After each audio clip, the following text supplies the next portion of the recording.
Welcome to Manager Tools. Today's topic, how to handle meeting killers. Chapter 6, the multitasker. Here we go.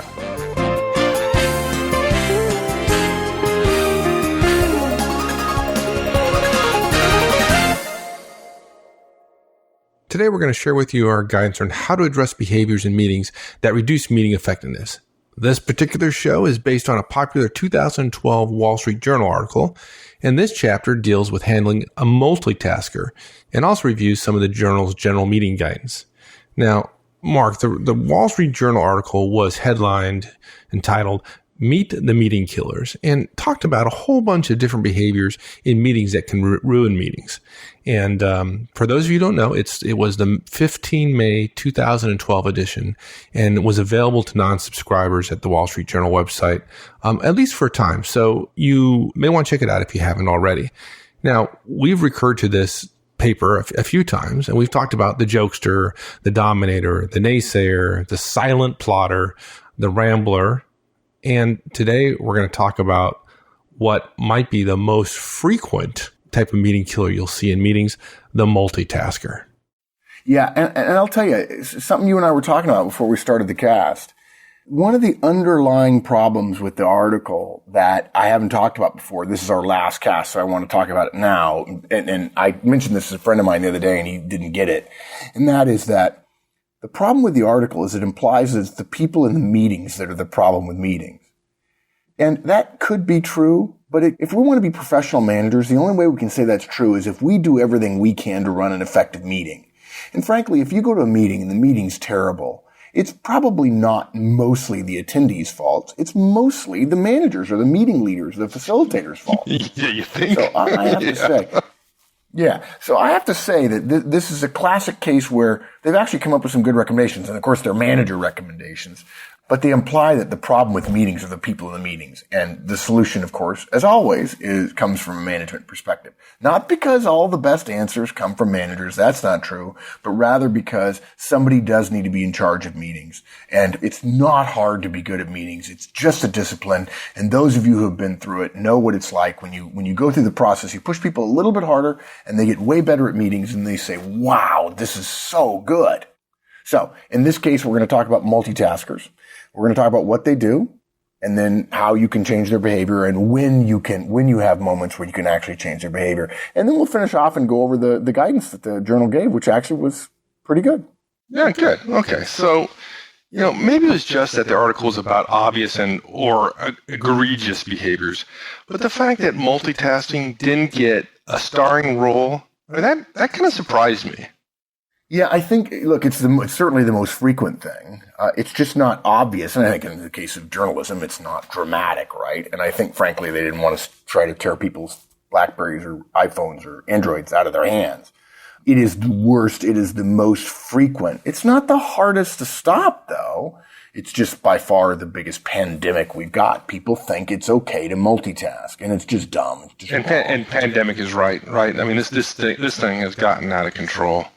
And mobile phones and mobile devices certainly contribute to that, right? I mean, before that, people multitask, but it's just, there's just so many distractions, and people aren't professional. They allow themselves to go down that path. Yeah. And they go to 20 meetings when they start their career and nobody corrects them and they see everybody else multitasking. And multitaskers all have enough arrogance to say, oh, I'm listening and I'm multitasking too.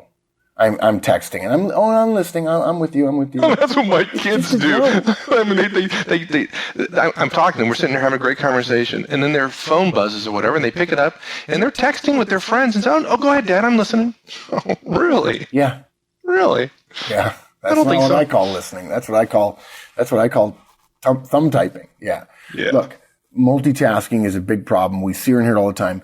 Look, my favorite one was years ago before cell phones, when it was just laptops and people were on conference calls. They mute their phone and then you say something to them and they're like, oh, I'm sorry, I didn't catch that. Will you say that again? And it's a big joke as if, oh, no, you were garbled in transmission. No, dude, you were doing email. You were on mute. somebody had to say your name twice, you were totally multitasking. And the worst part of multitasking on the old conference calls was when all of a sudden people wouldn't have when the cell phones came out and people started pinging each other, or they're using IM and they forgot to mute their computer and all the IMs went off right after somebody said something really dumb, right? Oh God, can't believe this guy said that. And you hear ping, ping, ping, ping, ping all over the conference call. Yeah. And look, another one, people taking notes on their laptop during a meeting. Look, you tech managers, you tech individuals, you're nuts. Okay. Don't even get in an argument with me. We will win that argument. Okay. You don't take notes on a laptop. It doesn't work. I was giving a talk recently into college and I scolded the kids. I'm like, I don't know why your professors allow you to do that, but it makes your notes less effective. You may like it, but it makes your notes a lot less effective. Look, all these behaviors, talking on your phone, texting on your phone, doing email on your phone, web surfing on the phone, looking something up for your presentation later during the meeting. It's all multitasking and it all ruins your meetings.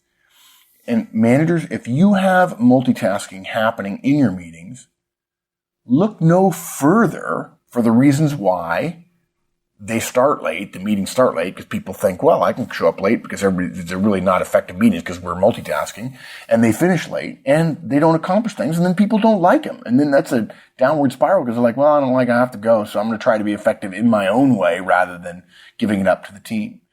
Then the problem is these distractions, multitasks, don't just make the individual less effective at both things they're doing, the meeting and the distracting other task, whether it's texting or email or web surfing or whatever. They make everybody at the meeting less effective. That's the key, right? And if you're going to a meeting and you're not expected to participate or you can't contribute, you can't participate, why are you at the meeting in the first place, right? Don't go. Yeah, don't go. Yeah, just don't go. Yeah, there's a great story about the Queen of England. When cell phones first came out, when someone's mobile went off in her presence, she's known to have said to them, you better get that. It might be someone important. From the Queen. with an archly worded phrase like that. And look, guys, you gather for meetings. Meetings are expensive. Somebody sent me a meeting clock recently where you can enter salaries in there and calculate them. I've not done it yet. I've got the manual and everything. I want to use it. Thank you for sending it, whoever sent it. But the fact is, as managers, there are better ways to run meetings. You can run meetings people love to come to. We've got a meetings cast. We've got several casts on meetings. We're going to reposition or re-talk through some of the things we mentioned in this cast, to address the behavior of people who multitask in your meeting. Now, we know the problem. I'm a manager or I'm a facilitator of the meeting. How do I change that behavior? What can I do to fix this problem, this insidious problem? It's easy.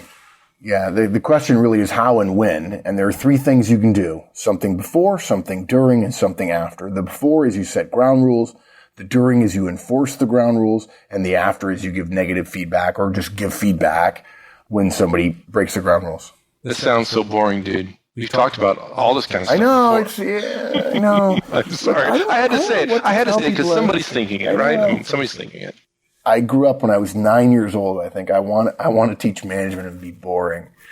In fact, one of the great joys of my life is not being boring while teaching a boring subject, because good management is boring. It's not sexy. It's not pretty. And if you go back and listen to all these casts in a row, guys, you'll hear us saying the same things over and over again. And we mean it. If you learn a pattern of effective behavior around meetings, you don't need to have a whole lot of creativity. The basic problems that come up in meetings can all be dealt with basically the same way. We're just trying to meet you where you are when people come to us and say, well, this guy was doing this and this guy was doing that. And so we're answering each one of those one at a time, and we're saying the same things over and over again in many cases, which is ground rules, enforcing those ground rules and giving negative feedback. Look, guys, first rule. If you want your meetings to be more effective, send a message that you intend to have meetings that are efficient and effective by saying there are going to be some ground rules. We're not simply going to sit down here together and contemplate our navels. We're going to actually have some rules. In the same way that we have rules for finance, we have rules for travel, we have rules for board meetings, we have rules for where your desk is and for how you use your computer and how you badge in and out. There's some simple, totally benign ground rules. And high performance organizations use them and find that meetings are awesome. People are like, I want to go to that meeting because it runs well. And what you do is for a standing meeting you have, although it doesn't have to be a standing meeting, if you're going to have a 2-hour long meeting, Spend 5 minutes in the beginning and agree on ground rules, even if it's only going to be a one-time meeting, and you'll get a much more efficient and effective 2 hours. But particularly for your standing meetings where people are going to have them week after week after week, have a ground rules section where you take 15 minutes and say, let's agree on the ground rules that we're going to have for all these meetings. And again, we have a podcast for how to set ground rules and how to have the ground rules meeting. Okay. If you already have ground rules, but for some reason you left these ground rules out, just say to everybody, hey, look, we've got some ground rules. I'm going to add a couple of more to help us be more effective. And here are those ground rules. The first one, we have an entire podcast about it. It's called the fruit bowl, right? Yeah, we do. Put a bowl in the middle of the table and tell everybody to put their smartphones or their cell phones in it, period. No more email multitasking, no more texting, no more phone calls. And the simple fact is, tell them, leave your buzzer on, not your ringer, obviously, and let the phones all buzz against each other. Like people kind of laugh about it. And there will be people who literally will start to reach for their phone because they know it's their particular ringer. And you just say, no, guys, just leave them there. It'll be okay. It'll absolutely be okay. And the building won't burn down. And look at folks. I mean, some of you are thinking, well, that's cheesy. No executive would dare do something as cheesy as that. And there are senior folks that do this stuff, right? We had a client on Wall Street who did this. Very senior executive. Yeah, managing director, like vice chairman. I mean, as high as it gets without being the chairman. Somebody was saying to us, we're worried that you won't be able to keep the brokers interested and focused during this session. I said, I usually don't have any problem with that.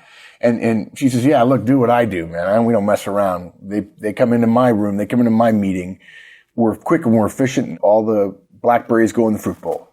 And people say, what? And I look at them and say, in the bowl. And she was not to be trifled with. There was no question about it. And why do they do that? They don't do it to assert themselves. They do it to make the time that people have together effective and efficient. Yeah, this lady did not have to assert herself. I mean, everybody knew who was in charge there. Yeah. I was certainly aware that she was in charge of us at that moment. Next thing, tell everybody electronics on stun. Okay? Make sure everybody's ringer on their cell phone is on vibrate only. Okay? Folks, frankly, some people like other people knowing that their phone is ringing and that they're important, right? They want people to know. I know people who specifically put their phone on vibrate and then put their phone on the hard table so everybody knows when it vibrates, which is just so, narcissistic. It's incredible. So that's what we mean by electronics on stun. If you want to put ringers on vibrate or cell phones on vibrate or pagers on vibrate, fine. And then lastly, and this is kind of the triumvirate, you could separate it and make individual ones if you want, but you could just make it one ground rule too, and that's no phone calls, no emails, no texting. Period. And this is really the big one, and it essentially serves the purpose of the fruit bowl. The fruit bowl was invented to limit the temptation of people having their phones and violating this original ground rule. Now, Mike and I happen to like the fruit bowl. It's so in your face. You're not going to be able, you're literally going to have to be uncomfortable for a minute parting with your fifth appendage, your cell phone. Well, and I think the other thing is it just makes it clear that everybody's in the same boat. Your phone is not the only one buzzing in the fruit bowl. Everybody's is. And it just gives you some, sense of community, like we're all in this together a little bit. Yeah, that's a good point. I didn't think of it that way, but you're probably right. Yeah. Yeah, exactly. It's like an AA meeting. If they're all in there together and they do start vibrating, it is kind of funny. And people look, and after a meeting or two, they stop even noticing that they're vibrating. Because they've broken the habit of being Pavlov's dog and the bell rang, and so they start salivating. The second thing, so those are the ground rules we recommend. Okay, but we got to set the ground rules, but I am constantly amazed about how unwilling managers are, or meeting facilitators, having set the ground rules, to actually enforce them. You have to enforce them. Yeah, they know it's happening in front of them. They know it's totally inefficient. They know it's ineffective, and they tolerate it. And here's the thing, guys. The reason you set ground rules is, it's first of all, you want agreement, okay? And by the way, sometimes the agreement is, I'm going to set the ground rule because I'm the meeting leader, and people will allow that. They understand that you have some role power relative to the meeting. You're not being a tyrant by setting some simple ground rules to keep people within the boundaries of a reasonable path to success, okay? But here's what happens. By having ground rules and by posting them and agreeing on them, the ground rules serve as their own enforcement mechanism. You don't have to enforce everything by pointing people out and calling people out and embarrassing people when they do things you don't want to do. You don't have to tell people stop doing that. You simply have to tell people, hey, give them a reminder about the ground rules they agreed to. They're a bit like a sergeant at arms standing in the corner waiting to say to somebody, hey, that's not in the ground rules. And it's the ground rules that are actually telling people what to do, not you. You actually gain stature by doing a little bit of work in advance, and it's not you being the dark mark in your meeting. So how do you enforce ground rules? It's easy. You either do it during the meeting by reminders, which we'll cover, or you do it after the meeting through feedback, negative feedback, which we'll talk about in a minute. It's so easy to enforce ground rules in a meeting, and there are two simple phrases, two simple concepts you need to learn, okay? First of all, when a multitasker first looks at their phone, or they inadvertently forget, and they will forget and open up their laptop, right? Quickly nail them. Nail them the first time. Make sure they get the message, right? No. Yeah, no. Do you know? Okay. See, I get all the bad press for being the hard guy, and you're out there slamming laptops on people's fingers. I'll tell you. Yeah. No, actually, you try to ignore it the first time they do something. If you call people on their behavior too soon, if they're on their phone, for instance, and you say, hey, no texting, they say, oh, I was just looking at my calendar. Even if they weren't looking at their calendar, they're essentially saying, you can't prove it, and I want to be defensive because you're pulling the trigger too fast. Okay? But once they start tapping on keys, once they start flicking through screens and so on, it really is good to say something. Now, here's the thing. What you do is you say something that enforces the ground rules without making you the policeman, without calling them out. So the first time, actually what would amount to the second time, you see somebody violate the rules, you say, hey, sorry guys, or sorry folks, ground rules here, no texting. 3 parts. First you apologize, sorry guys, and then you say the words ground rules. In other words, you remind them, we agreed on this before. This is not me enforcing something. This is me reminding you that you were going to self-police. And then you say the ground rule that you're actually asking them to abide by, which is, in this case, we're using no texting. So again, 3 parts. Sorry, folks, or sorry, guys. Ground rules, no texting. Okay? Just that. You're brief, you're polite, you're not mentioning someone's name, you're not looking at the offender. You mean you're not staring him down? Oh, come on. No, fun. No fun. I get all the bad press. No fun. Yeah, I know. Yeah, and the beauty of this is the ground rules is what upsets people, but not you. All you're doing is saying, hey, I'm just being professional here and asking us to abide by what we agreed to before. You'd be amazed how much easier it is to get people to behave when all you're doing is reminding them of the ground rules. Right. They're going to complain anyways to their peers. Oh, right? Come on. This is the crazy part. People come to me and they say, well, what should I do? I say, well, here's what you do. And I tell them this and they're like, wow, that sounds really good. Like, yeah. And then they go, well, but people are going to complain. I'm like, dude, if your goal is to have your directs never complain about you, get out of management today and don't ever come back. By the way, if you're a licensee, we'll give you your money back. I mean, really? Is that your concern that somebody's doing something wrong and you're afraid they're going to complain to their peers when you enforce a reasonable and professional standard? It's like somebody saying to you, you know what? I'm not a badge person. I'd rather be the only person in this company that doesn't have a badge. Can I do that, please? Right? I mean, it's like, no, that's not the way it works. You have to have a badge. You have to have an ID. You have to have a corporate charge account to go down to the cafeteria. You have to fill out your expense report a certain way. If you present on budgets, you have to use this certain spreadsheet thing. You can't have macros of this type in your spreadsheets. You can't go to these websites on the internet because the firewall won't accept, my brother works for Wells Fargo and there's a firewall that he can't get to our podcast. So he has to listen at home. I think his wife hates him for it. Like, you listening to your little brother again?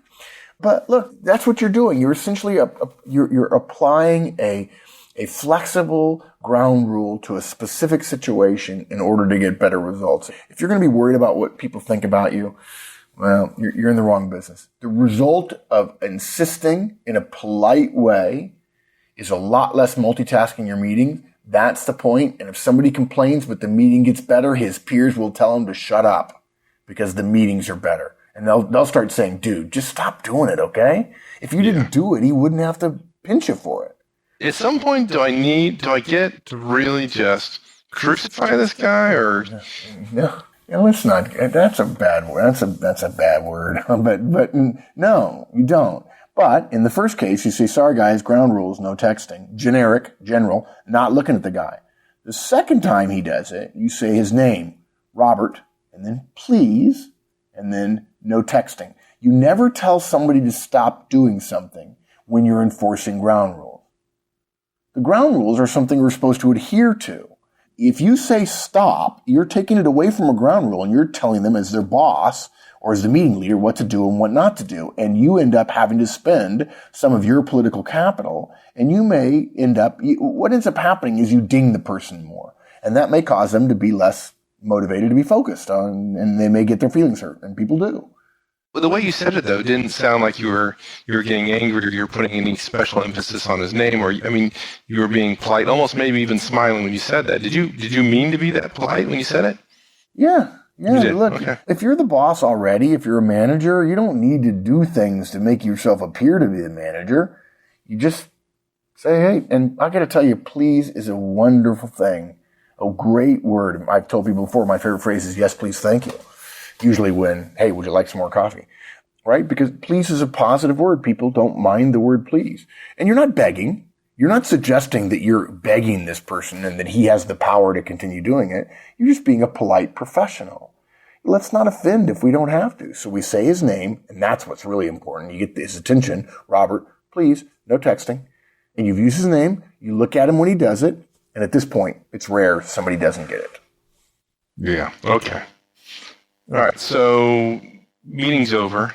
What other opportunities do we have post the meeting? Oh, I thought for a minute there you were saying the podcast is over. When you said meeting's over, I'm like, okay, podcast is done. Wait, no, we got to do part 3. We still have more to talk about. Sorry. Lots of it. Yeah. So, if you know the feedback model, this part is pretty easy. If you don't know the feedback model, if you've never heard us talk about the feedback model, if you've not listened to those cast guys, don't think that we're about to teach you the feedback model. Don't do it. But of course, for those of you who do know the feedback model, this is going to be really easy. It's as simple as this. Robert texts a couple of times in the meeting and you decide, hey, you want to mention it to him. You just want to get him back on the right track for the next meeting. That's the whole point of negative feedback, is to focus on future behavior. And so you say, as you're walking out, or maybe everybody else leaves and there's just Robert and you in the room, or maybe you see him an hour later at his cube and you're reminded you need to tell him this, or maybe you see him in your one-on-one later in the day, or you see him in the cafeteria the next morning, and you say, hey, Robert, can I share something with you? Robert says, sure. You say, when you violate the ground rules about texting and emailing during the meeting, it makes us all a little less efficient. Can you change that for me? That's it. Okay? That's it. Simple, right? When you do this thing you did, it makes us less efficient. Can you change that in the future? That's it.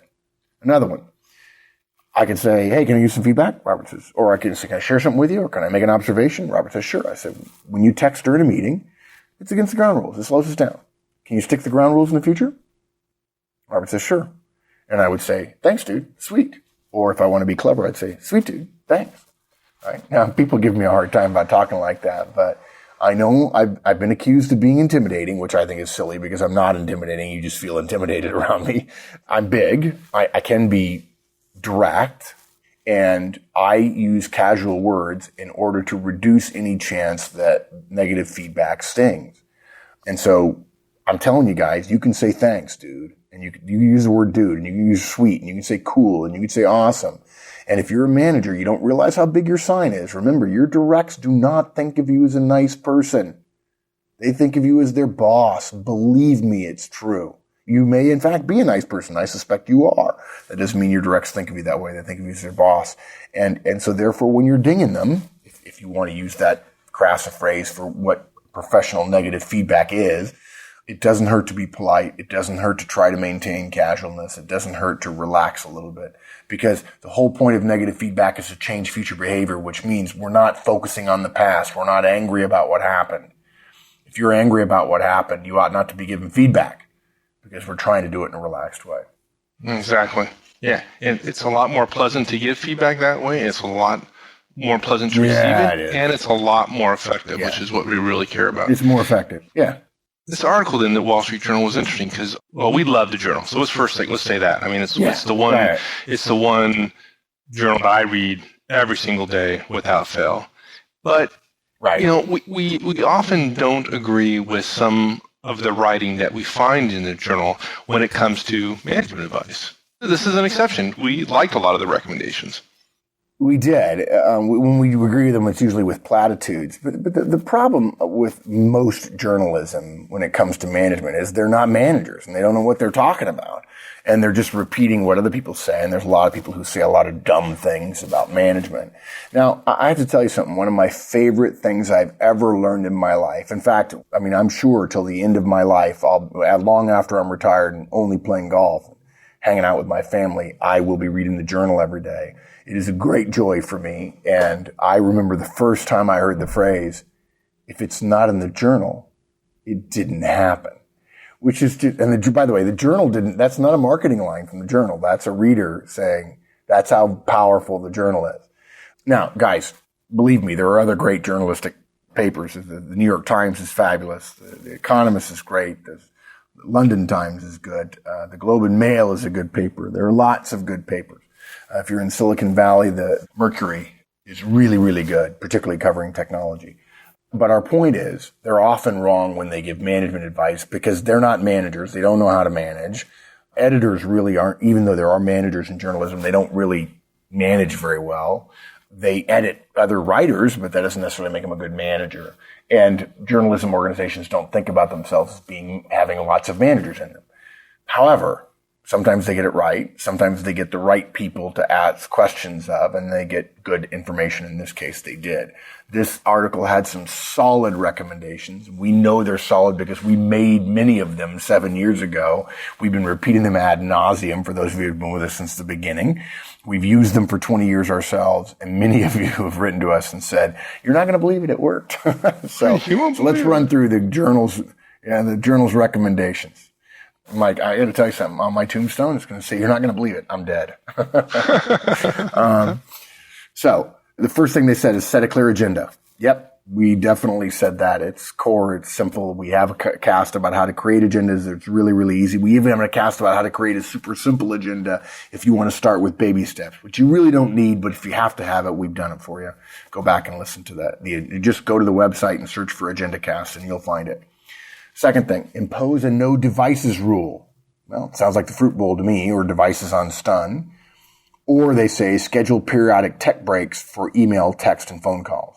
We really do recommend the no devices, the fruit bowl thing, putting devices on stun. If you're going to have a 6 or 8 hour meeting, though, you need to start having in the morning. If you've got a 4-hour meeting in the morning, you need to have breaks about every 90 minutes. And you don't have to have breaks longer than 10 minutes. And yes, there's a cast explaining all this. And if you're going to go all day, then you need breaks every hour in the afternoon. And those of you who have been to our conferences, you know that's the way we run things. Okay? We eat our own dog food here at Manager Tools. Next, redirect people back to the agenda when they ramble or digress. Yeah, exactly. Set ground rules and enforce ground rules, including no rambling and parking lot. Okay? Draw out quiet people by asking them in advance for a specific contribution. We agree with that, generally speaking. We don't think of that as a management behavior so much as, or a meeting behavior so much as a managerial behavior based on knowing your people, but nothing wrong with it, certainly. Next, do a round robin when appropriate to allow everyone to contribute. Yeah, that's fine. I think round robins, I think, are a little overrated. I think you need them for a staff meeting, but I can see many cases where it would work. We don't make it a blanket recommendation. Ask early for objections and keep them from derailing discussions later.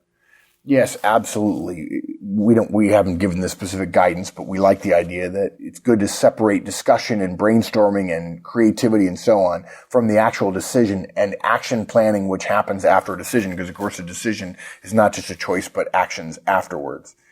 And look, cut people off who are derailing the momentum. Put their comments in the parking lot and say to them, we're off track. We're going to run over against the agenda and we have another item to cover. We don't have an unlimited amount of time for every item, every topic in the list. It's an actual agenda and there are start and stop times for everything.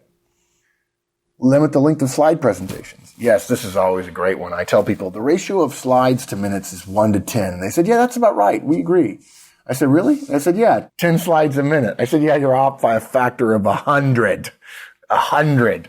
Yeah, one slide per 10 minutes. And of course, by definition, you have to limit the length of slide presentations because that's what an agenda does. You tell somebody, you got 12 minutes, or you got 8 minutes, or you got 21 minutes, whatever it is. Okay? And if you're a manager and you're running a meeting and somebody else is going to present something and you don't have the deck, at least ask them how many pages they've got. And when they say, I've got 20 pages, and you say, you've got 5 minutes, that'll never work. You better compress that down to 2 or 3, because I promise you all the executives in that room are immediately going to be looking for the last page in your deck. Well, I wish they wouldn't do that. Well, okay. If we should, the horses, beggars would ride. Yeah, because they're busy wanting to get somewhere else, right? Interrupt people who talk too long or talk to each other. Absolutely, of course. Set a ground rule and then enforce the ground rule, the agenda and the ground rules about one person talking at a time, and being respectful or good listening if you want to include those as ground rules. And then the last one is set an ending time for the meeting and stick to it. Well, yeah, sure. That's the end of a meeting time, right? That's what an agenda is. The last item has an end time. The last thing on the agenda is always close or adjourn or break or whatever.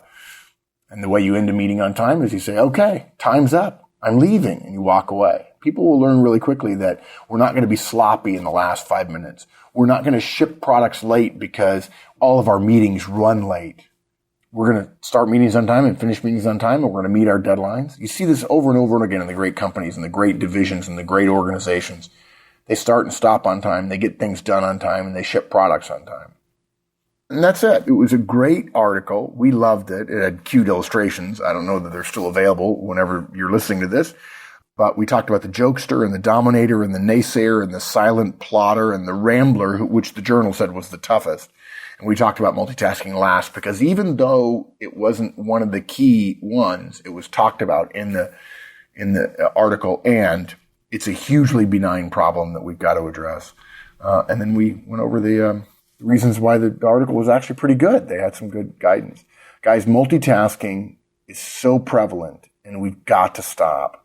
It's really not hard to fix, and we've got to fix it, because if everybody at your meeting is doing something else during the meeting, why are we even meeting? If you're going to have a meeting, it makes no sense to not encourage people focusing during the meeting. Meetings are expensive. We have an obligation to our firm not to throw the firm's money away. And we're the ones, as managers, that make meetings ineffective and inefficient. And there you go. Thanks, my friend. Enjoyed it. You bet, partner. All right, we'll see you. Thanks, everyone. That's it. We'll see you next week. In the meantime, have a great one.